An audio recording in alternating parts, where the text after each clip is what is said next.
গাজাগামী জাহাজবহর থেকে আটক হওয়া বাংলাদেশি আলোকচিত্রী ও মানবাধিকার কর্মী শহীদুল আলম সহ 93 অধিকার কর্মীকে ইসরায়েলের আশদুদ বন্দরে নেওয়া হয়েছে। দখলদার দেশটির পররাষ্ট্র মন্ত্রণালয় থেকে এ তথ্য জানানো হয়।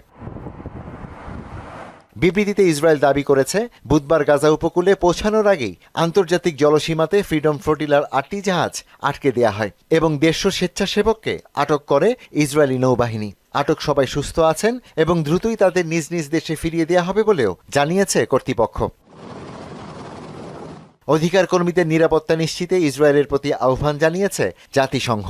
এদিকে আগের নৌবহর সুমুদ ফ্লোটিলা থেকে ইসরায়েলের হাতে আটক হওয়া অধিকার কর্মীরা নিজ নিজ দেশে ফিরতে শুরু করেছেন। বন্দি দশায় মানসিক চাপ সৃষ্টি করা ও ভয়ভীতি দেখানোর অভিযোগ করেছেন অনেকে।